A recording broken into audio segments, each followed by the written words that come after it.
नमस्कार दोस्तों, आप सभी मित्रों का फिर से हमारे YouTube channel DK Saini study point में आप सभी का स्वागत है। तो दोस्तों, टाइटल और थंबनेल आपने देख लिया होगा। जी हाँ दोस्तों, जो न्यूज़ निकल कर सामने आई है सबको चौंकाने वाली है। क्योंकि दोस्तों, जो पहले थर्ड ग्रेड की जो परीक्षा होती थी उसके अंदर एक ही पेपर होता था। उसके बाद में दोस्तों, जैसे ही यहाँ पर पेपर जो है वो लीक होने शुरू हो गई, उसके बाद में इन्होंने दो पेपर कर दिए। एक तो रीट पात्रता परीक्षा का और एक थर्ड ग्रेड भर्ती परीक्षा का, जो मेन परीक्षा होती है उसका। रीट पात्रता परीक्षा जो हासिल कर लेगा वो ही मेन परीक्षा में बैठ सकता था। लेकिन इससे पहले जो परीक्षा होती थी वो केवल एक ही परीक्षा होती थी, एक ही पेपर होता था। उसको जो पास कर लेता था डायरेक्ट उसकी जो नौकरी है जॉब उसको मिल जाती थी। लेकिन उसके बाद में दो पेपर कर दिए। लेकिन फिर से जो सरकार बन रही है, यहाँ पर बीजेपी की जो सरकार बनी है, वो एक पेपर करने को लेकर यहाँ पर जो है वो तैयार हो रही है। जी हाँ दोस्तों, यहाँ पर आप देख सकते हैं ऊपर की जो रेड लाइन आपको दिखाई दे रही है, आज की ये न्यूज़ है। और यहाँ पर मंत्री दिलावर ने रखा तृतीय श्रेणी शिक्षक भर्ती की एक ही परीक्षा कराने का प्रस्ताव। जी हाँ दोस्तों, पहले की जैसे एक परीक्षा जो होती थी उसी आधार पर एक परीक्षा कराने का प्रस्ताव रखा गया है।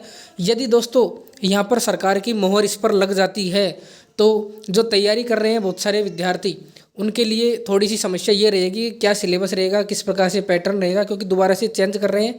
पहले दो पेपर हो रहे थे, अब दोबारा से एक पेपर करने को लेकर यहाँ पर अगर मोहर लग जाती है इसके ऊपर, तो फिर से सिलेबस, एग्जाम पैटर्न वगैरह सब कुछ कैसे डिसाइड होगा, ये सब बेरोजगारों के लिए चिंता का एक विषय है। लेकिन बेरोजगारों के लिए राहत भी है। यहाँ पर लिखा हुआ है, देखिए, मंत्री के प्रस्ताव पर यदि सरकार की मुहर लग जाती है तो 10 लाख बेरोजगारों को राहत मिलेगी।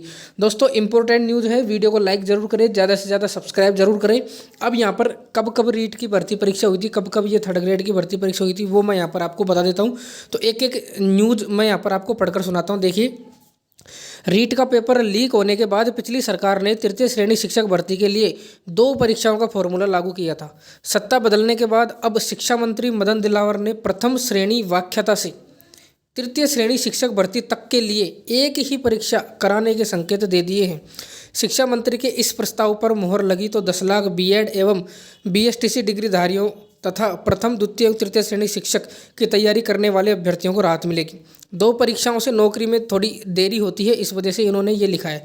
सरकार का मानना है कि शिक्षक भर्ती के लिए दो परीक्षाओं के फॉर्मूले से बेरोजगारों की परेशानी बढ़ती है। तृतीय श्रेणी शिक्षक भर्ती की तैयारी करने वाले अभ्यर्थियों को पहले रीट परीक्षा में सफल होने के बाद कर्मचारी चयन बोर्ड की मुख्य परीक्षा देनी पड़ती है। दो परीक्षाओं की वजह से देरी से नौकरी मिलती है और जिसका असर स्कूलों की शिक्षण व्यवस्था पर पड़ रहा है। अब वन टाइम रीट से थोड़ी राहत मिलेगी। यहाँ पर यदि एक बार ही ये भर्ती परीक्षा ये करवाते हैं तो थोड़ी राहत यहाँ पर मिलने वाली है।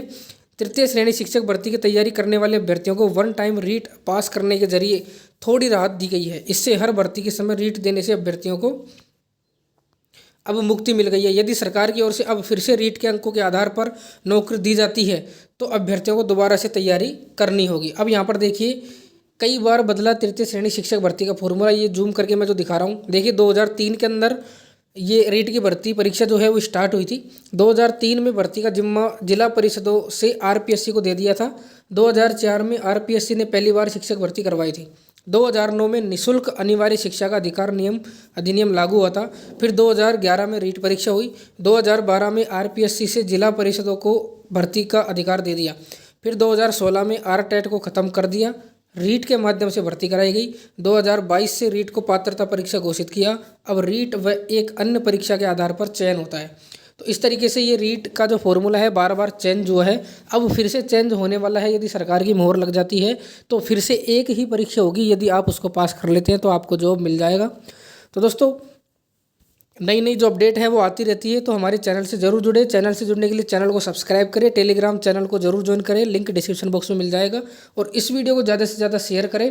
यहाँ पर देखिए, सब कुछ यहाँ पर लिखा भी गया है। अंक निर्धारण में भी बहुत सारे बदलाव हुए हैं, 2012 में, 2013 में, 2016 में भी यहाँ पर अलग अलग जो है बदलाव देखने को मिले हैं। तो दोस्तों, अब देखते हैं सरकार क्या निर्णय लेती है। यदि एक पेपर कराएगी तो उसका सिलेबस, एग्जाम पैटर्न क्या होगा, पूरी तरीके से चेंज होगा। क्योंकि अब फिलहाल दो पेपर हो रहे थे। तो जो भी न्यूज़ आएगी सबसे पहले मैं आपको प्रोवाइड कराऊंगा। तब तक के लिए दोस्तों आप सभी का धन्यवाद। फिर मिलेंगे नेक्स्ट वीडियो में।